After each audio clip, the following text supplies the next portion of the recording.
Greetings, everyone, and welcome to Teaching Tales, episode 31. I am Brent Coley, your host, an elementary principal in beautiful Southern California, and joining me today is my good friend and fellow elementary principal, Rob Lurkins. Hello, everyone. Thank you for having me, Brent. Oh, Rob, absolutely. Yes. We've been talking for a while about sharing stories, and before we jump into stories, for anyone listening, mom and dad, who is Rob Lurkins? Rob, give us a little background. Yeah, sure. Rob Lurkins. Well, I started, and actually it's funny, Brent and I started teaching here in Murrieta at the same exact year. We both started together. We were in the initial teacher trainings together, and I can tell you, everyone listening out there, that Brent has been an inspiration and a mentor to me all the time. So I really appreciate all you do for us, and thank you. I, though, however, have been a teacher. I'll go on about your first. Hold on, I got to get that $20 bill out to pay you for that. Thank you, Rob. Yes. Well, I was a teacher at an elementary school for years, taught 4th and 5th grade, and became a principal, an assistant principal, and for 3 years, did that for 3 years, and now this is my 3rd year as the principal, and just absolutely loving it, absolutely loving I guess you could call them curveballs. We might call them knuckleballs. Whatever gets thrown at us every single day. So, it's just speaking of that, just what to expect. Expecting the unexpected is kind of what our job is. Yeah. That's kind of every episode we've got a theme, and that's the title of this one, is Expecting the Unexpected. I mean, as we've been talking before we started recording, and for any educator, whether you're teacher, aide, administrator, I pretty much can guarantee at some point you've heard somebody say, geez, you should write a book. I mean, if you've been teaching for any length of time, you could write a book, which is kind of, I'm not writing a book, I'm just doing a podcast of sharing stories. Sure. But teaching, administration is all about handling those unexpected moments. And we thought, hey, today let's share some stories of... People will probably get a kick. We can laugh at it now because it's done and we're still alive. But no kidding, we survived that. We survived that. But Rob, I mean, because your first story. Yes. So let's share some stories of the unexpected, something Absolutely. That, oh my goodness, I did. They didn't teach me. They didn't teach me that in administrator school. In principal school. Yeah, absolutely. So let's kind of go with my first day of actually being a principal. My very first day. So excited about getting started. Got the staff ready to go. We had our beginning of the year, training. Had that all ready to go. Got it all set for the first day of school. Said goodnight. Closed the lights out. Walked home. Got a halfway decent sleep that night. Phone rings about 5:30 in the morning. Custodian showed up a little early, said, we don't have any power on here at school. So in the middle of getting ready on that first day of school, I wanted to do the kids, a little Pinterest. Hey, happy first day of school. Here's first day of principal job. Here's Rob Lurkins, and with the little cute little first day, with the first. No, that didn't happen because I was grabbing my bag, running to the school. Get to the school. And of course, the forecast is supposed to be 105 degrees outside, as it is in Murrieta in August of And so already planning on we're probably going to be inside for recess. We're probably going to be inside during the day. Get to school. And I see our power lines down. I see our the utilities company there with the truck, trying to work on the transformer. So I run over and I'm like, okay, guys, give me a prognosis. When can we get this thing up and running? What's going on? And the first time he says, well, we're going to look at this, get this all entangled. We'll give you another clue about 10 o'clock. So my first thing is, on the first day I'm principal. 10 o'clock, when school starts at 8:30. Yeah. Okay. So, and I'm like, my first day at principal, I have to now call our superintendent. I have to call our everybody and say, hey, what's going on? And unfortunate thing is I don't have power. My phone is good thing it was completely charged, because I'm thinking I don't even know if I'm going to have enough power to call the people that I need to call. So I get in through, and thank goodness I have them all in my list, and I'm dialing numbers and saying, hey, this is what's going on, giving updates. So of course then by probably 7 o'clock in the morning, the support from the district comes in waves. I mean, there's everybody. Fabulous. Everybody was there helping me. But looking at it, we're trying to make the decision. Hey, not going to know till 10. It's going to be dark dark coming in the first day of school. I have 900 kids walking through this gate here, and they're going to come into a dark classroom. Teachers don't know what the role is because their computers are all off. They don't have anything. So, it was a great way to learn, man, what do we need to do next time? But at this time, I'm still thinking, oh, man, what are we going to do? Not on my first day. Not on my first day. So, yeah, so it is just, controlled chaos. And it's almost like when this happens, breathing, saying, okay, calm. What are we going to do? How are we going to fix this? And almost take yourself out of your own body because your body's freaking out at this time. Sure. And you're like, oh man, what am I going to go? I'm nervous, jumping all over the place. But at the same time, I have to remain calm because it's for the teachers. It's for the kids, everybody. So about 8:05, kids coming at 8:30. Of course, we don't have an intercom, so I'm going around to each classroom. Hey, let's meet in the quad. Let's meet in the area for a quick little meeting of how we're going to handle this when they come in another 10 minutes. And of course, first day of school, parents are going to want pictures with their kids in front of their classroom, seeing where they're seated. So we get in, and so I bring the whole staff together, and here's my leadership. It's like, hey, let's go. We got to get this done. You guys, so I'm rallying the troops. I felt like coaching of the football team before we go out to the first day, running out there. So I have to say, guys, we have to do this. Here's the situation. We don't know if the air is going to be on at 10 o'clock. We don't know how warm it's going to be in the classroom. What I need you to do is I need you to welcome the kids in, show them where their seat is, tell the parents, unfortunately, we don't have power. We don't know if it's going to be on. We might be calling you again at 10 o'clock, telling you to come back and pick them up, but at least giving that proactive, hey, this is what's happening. Sure. Unfortunately, there's not much we can do. Things like this happen. They could see the utility truck outside. They could see them working on it, so it wasn't like we were lying. And so I wasn't trying to cancel the very first day of being the principal. Way to go, Lurkins, right? Yeah. So that was the story of, wow, here we go. First day of school, first time. What a story to tell. So basically what happened is the power at 10 o'clock, they said it's not going to be ready till 3:30. And at this time, it's already 90 degrees. And so we made the call, let's cancel school. So again, called district office with probably about 20% left on my phone at that time. So I'm in my car, running my car, charging my phone from my car saying, hey, we need to cancel school because it is time. So good thing our district office made the call to the parents, tell them to come pick up the kids. The kids all, some of them had cell phones that they were texting back and forth to the parents. We didn't have roles or rosters for any of the kids because it was the first day of school. Sure. The teachers didn't even know who the kids were because this is the first time really the teachers are meeting the students. And so they had to sign, the parents had to sign them out so we know who they were and who they went with and left their phone numbers and things like that. So if there was any entrance, but anybody leaving that we didn't know where they were, keeping it safe. But wow, what a day. Wow. So and everyone was picked up by... Everyone got picked up by probably about 3:45 because some of the buses that were there, some of them didn't get picked up. So we were in there. We ordered pizzas for them. We brought in some ice for them. It was a fun day. It was a good way. Sure.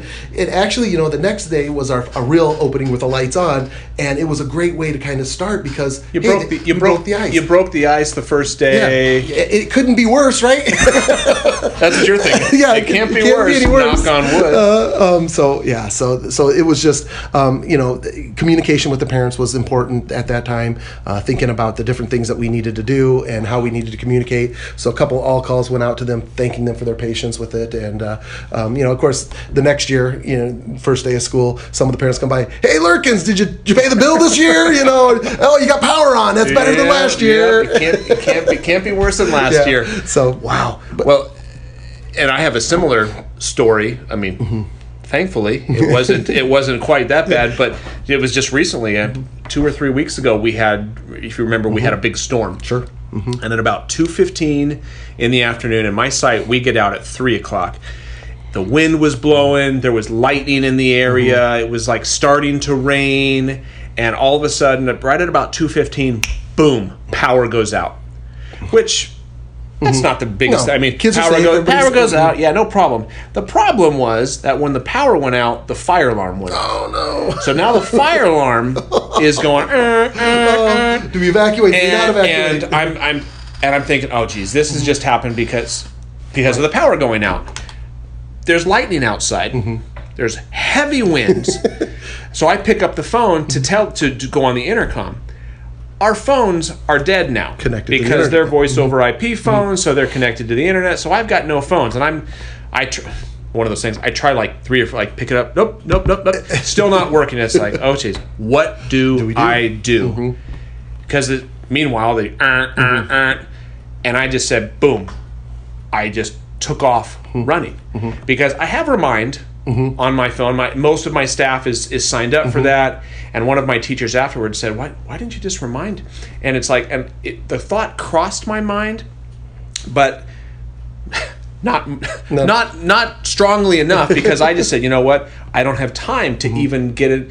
I just took off running because I'm thinking, I don't want people going outside in lightning. And so, it's unsafe, even more unsafe. Exactly. So I just start taking off and kind of running around the school saying, it's okay, back in the class, it's just the power outage. So I'm like jogging around to every class telling them, back inside, that's okay, it's okay.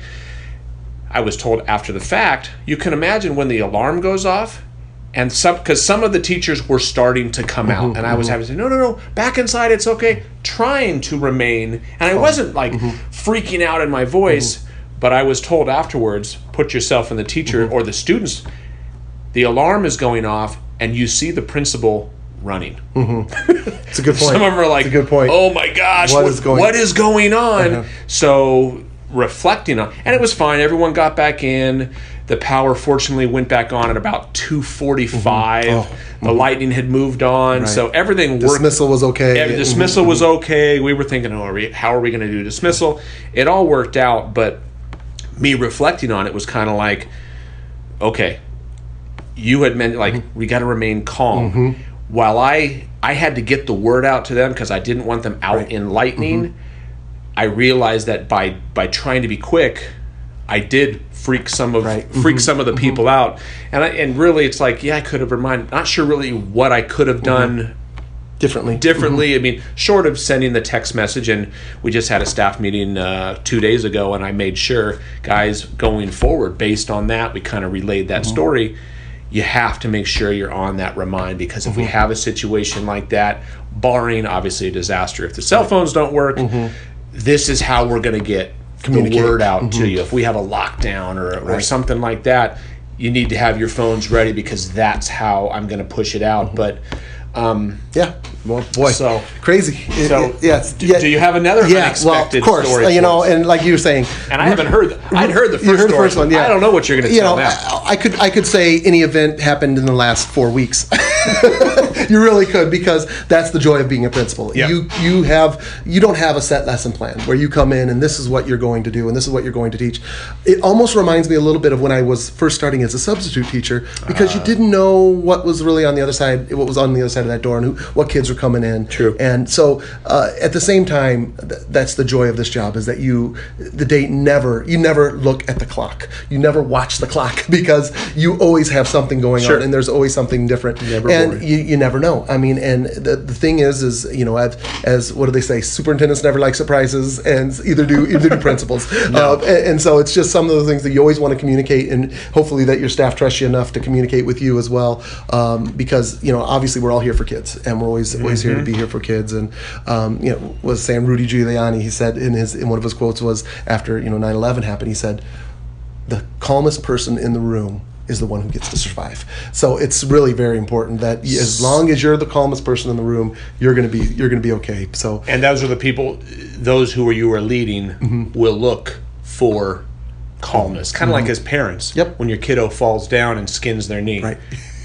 How we respond is going to, in large part, determine how they will respond. And I'm sure you've had it happen. Your kiddos, your girls fall down and they look at you like, is dad going to freak out? And if you freak out, that's when they start crying. If you don't, you're fine. You're fine. They're fine. You're fine. Yep. So absolutely. Absolutely. Although when you're you're not fine, but in the back of your head, you're still, you have to keep that, project. Obviously you were freaking out on the first day. But you have to project calmness. Yeah. So. Just any other time. So, for example, this just last week we had a boy, was going across the monkey bars, and boom, fell off, and we knew that he was hurting and what he was doing, and of course his arms looks like a letter S. And you're like, you're staying calm, and you're going to be fine. You're going to be fine. You get him to the support, you get him the help that he needs. You know what's going on. Obviously you do everything, and you just.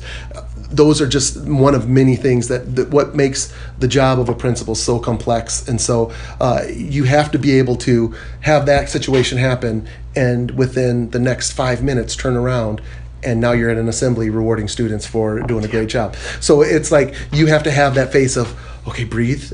Okay, with things that go on, you got to breathe. Now I got to perform again. I got to get right back out on that stage, and I'm up next. And now here I have to present these awards to these students, and I can't let them look like, man, I was a mess. That poor little guy was hurt, and it was Sure. it was a safety thing, and we wanted to make sure he was okay. And that's always in the back of your mind. But at the same time, now you're moving forward. And as a principal, then after that, then two minutes later, you might be in a meeting, and 2 minutes later, you're doing something else, and you're always shuffling. And the complexity of being a principal in a school is so huge. There are so many things that you might be helping the janitor once, and next you might be helping the out in the playground. You might be filling up playground equipment. You might be helping in a teacher's classroom. You might be helping with the kid in the health tech.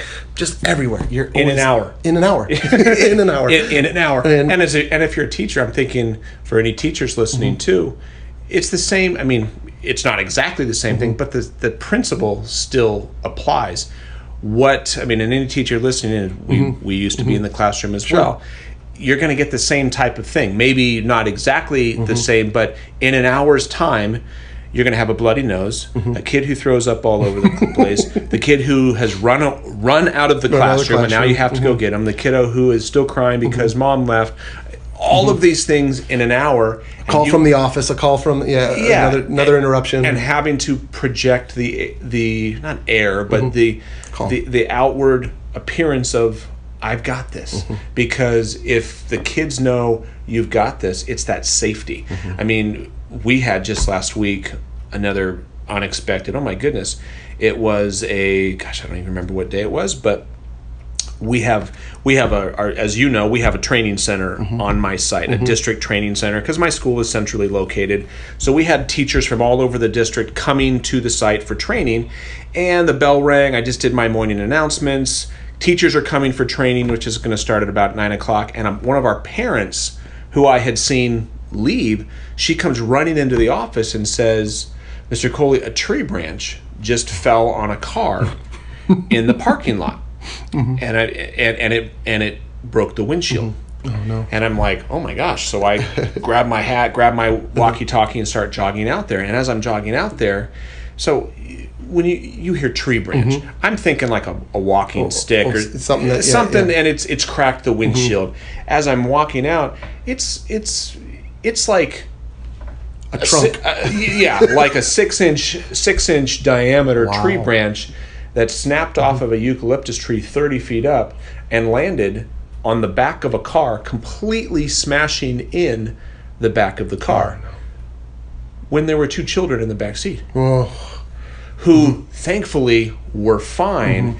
But as I'm running out there, they're coming in with the adult who was with the kiddos, and we had to go in and get them all cleaned up. Sure. There was glass in the hair, and so we took them into the health office and got them all cleaned up. And now you're on the phone with the district office and getting the people out there. We got to do a report. We got to do a report. We got to, number one, make sure that the kids are safe, make sure that the adult is safe. But now we got to get this branch, this half of a tree out of her car. And so, yes, how was your day today, honey? My wife says, well, I spent the first hour and a half dealing with a tree that fell on a car. I mean, again, they don't teach you that in principal school, but the biggest thing was, once again, remain calm. Because if I freak out, they're going to freak out. And at that moment, all that adult wants, all that those kids wanted was, number one, obviously, oh my gosh, I apologize. I mean, obviously it wasn't my fault, but my goodness, we apologize on behalf of the school, and let's do everything we can to make you comfortable, make this right, so that they feel safe. I mean, that's our number one thing, is to make sure. I mean, the kids can't learn if they're not safe, if they don't feel safe. And I think you said 900 kids at your school. I've got about 860 at mine. And every day when those kids are dropped off by their parents the only thing that enables those parents to actually leave, trust us, is that they feel that we've got their kids safe, and that those teachers, the staff, the support staff, the administration, that those are people that calm. Do we have all the answers? No. Oh gosh, no. I mean, and we make mistakes. I mean, there's every we single make day. so many mistakes, and we learn from them. But at the same time, we try to do what's best, and always try to do what's best for kids. And if you can keep that in your mind, we're doing this. What would we do to make sure the kids are safe and that it's the best, what meets their needs? That's what we're doing. And so absolutely. So for anyone listening, the moral of the story, for those of you who were thinking, well, I wanted to be a principal until hope we didn't scare you away. Trees falling on cars and no power, and, yes, right, and lightning and all the different kinds of things. But but you're going to. I mean, there is the 4 words that I've never. Let me make sure that it's 4. Yes, that's 4 words. The 4 words that I've never spoken, and I can guarantee you've never spoken it going home, to just, well, how was your day? Well, that was boring. Right. I mean, those are 4, well, that was boring, are 4 words that have never nor ever will be spoken, because it's the beauty of our job. Yep. That, yes, we have a calendar, and there are things on that calendar, but no day is ever the same. No. And when people have said, sometimes you have... The other day, last week, I had somebody who's in an administrative program and had to do a day of shadowing, and you get the question, I'm sure you've gotten it, so what's a typical day like? There's never been a single one that is there is no every such, day there's is no unique. such thing as a typical day, but it's awesome. It's awesome. That's one of the beauty. Absolutely awesome. One of the beauties of it is you think of folks who have to sit in a cubicle all day and watch the clock like, oh geez, is it 5 o'clock yet? Typically 5 o'clock comes and we're like, whoa, the day's over already. So and we are able to change kids' lives, and I tell you, every single kid, when I pass away, when my time has come here, I'm going to have generations of people that remember who I am, and I'm sure you're going to have generations of people know who you were. I remember my 5th grade teacher. Yeah. I'm sure you remember your 5th grade teacher, and the fact that maybe he or she made an impact on my life to get myself into education is now also changing the generation of the kids that I'm having an influence on. It's the legacy. It's the legacy. And then the next kids, I'm sure there's going to be some kids that you've influenced that are now going to do things because of what you've done in the classroom and what you've done in the school. And that is something that goes generation to generation, which is a huge responsibility on us as educators and teachers, is that you've got to do every day. Hey, maybe I've taught 5th grade for 7 years, but guess what? This is the only time these kids in your class have been in that. You've never taught that student on this day. You can't do it the same. Everything is different, and the huge responsibility, like you said, I've said this in previous broadcasts, we can let that freak us out, like, oh my gosh, the power that we wield. But I choose to spin it around and say, wow, look at the opportunity that we have to shape the future teachers, principals, doctors, lawyers, all of the people who are going to lead this country and lead the world. That's a responsibility in the future. So very good. Awesome. Those are some fun stories. So hopefully anyone listening, that was enjoyable. Yes. And hopefully you learned something. So the moral of the story is stay calm. Keep calm. Keep calm and whatever else it is. Just carry on. Keep calm and carry on. So, Rob, thank you, man. Thank you, Brent. I appreciate you coming. Inviting me. Absolutely, I love what you're doing with this, and hopefully all those inspiring teachers and administrators are hopefully get some of this. I know you're giving back, and I really appreciate all the stuff you've done for me as well. Thanks, so man. That is appreciative, and thanks everyone for listening. Totally appreciate it. And if you like what you hear, be sure to subscribe. Then you don't even have to keep checking. You'll get a little notification on your phone or your computer saying, ooh, new episode. Awesome. And you can subscribe in iTunes or Google Play, or find it on the website at brentcoley.com. Once again, thanks so much. Have a great day. And until next time, have a good one. See ya.